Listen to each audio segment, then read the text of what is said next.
No, I mean, it wasn't specifically to trick him up. I think we just, called a play. I think it was after a timeout, ATL play. And, I mean, that was here last year, so he know all of our plays and know our system and everything like that. And he's very good at scouting the other team plays and players and things like that. So, we ran the play and put him in some action, and then we ended up getting a dunk off of it. A foul. And I told him, I was yelling at off the free throw line while I was on the bench, but I was yelling to him and told him, "You haven't seen that one." I said, "That's something new. You haven't seen that one." He started laughing. We were laughing. So that was a cool moment. Yeah. AD, you guys have had really, really successful runs at the start of fourth quarter from that group with LeBron, Trez, Caruso, Harrell. I said Harrell. I'm sorry. THT. You know which lineup I'm talking about. Whatever. It's a lot of guys. I don't want to read all the names. Why do you think that group's working so well? What have you seen on the bench in those stretches from that five? The group plays hard. They're scrappy defensively. Everyone does their jobs.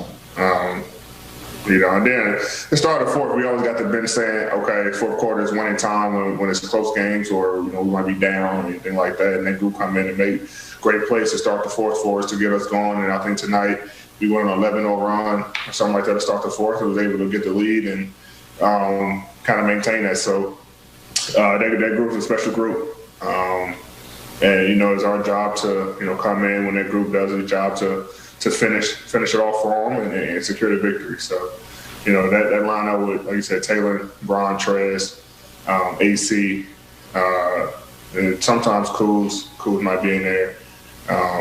To start that fourth quarter has been a great lineup for us so far this year. Dave?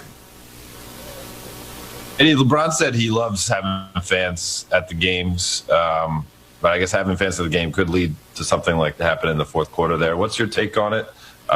Is it worth the risk of having stuff like that while the COVID protocol is going on to have fans in the stands? And did you have any thoughts on that brief altercation? Yeah, one more incident is not going to change the fact that, we love having fans at the game. Whether we're home or away, it just brings back,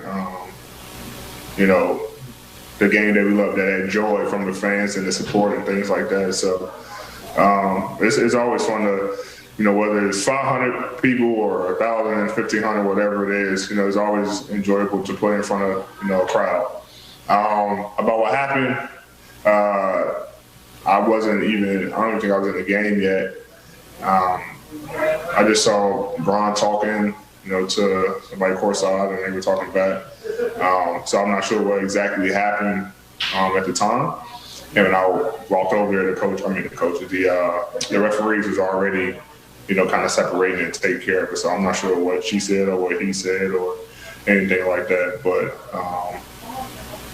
I know they were talking about, her mask was off to speak or something like that. Which with COVID going on, we obviously can't have that.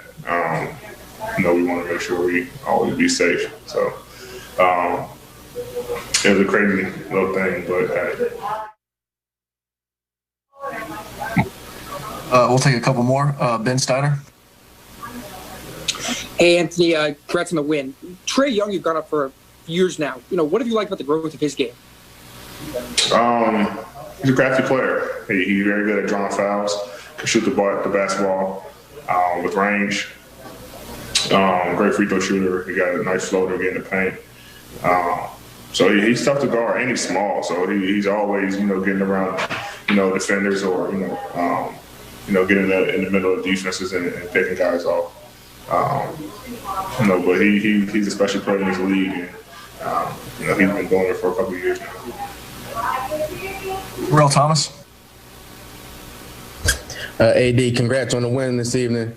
You guys, of course, are coming off of a long road trip, a lot of new pieces as you look to try to repeat this season. So some of your teammates are still getting acclimated. What do you feel like you learned most about your team during this road trip? We're a team that's going to fight. We're a resilient team. Being down in Philly, coming back, fighting. We're going to get every team's best shot. And so I think we show our resiliency this trip, and we also show how together we are.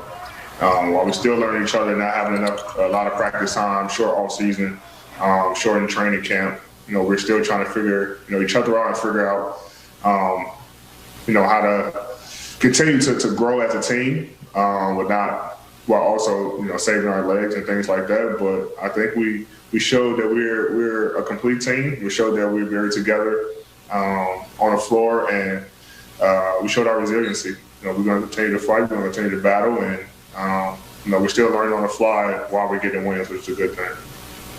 Thank you. Last question, Tony DeVille. Hey, D. You play with Rondo, in New Orleans and here in LA, and you know how he is. Everyone knows he has a reputation of being a player's coach, a coach on the floor. Not sure how much longer he's going to play, but can you see him being a head coach after he's done, playing and being a coach going forward? Yeah, for sure. I mean, that's always his dream is to be a coach. At the NBA Top 100 camp, he coaches.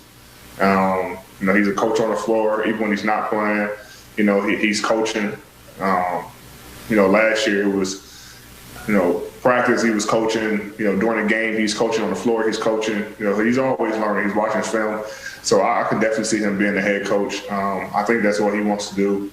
He wants to coach, and he'll make one hell of a coach. He knows the game very well. His IQ is unbelievable, very high.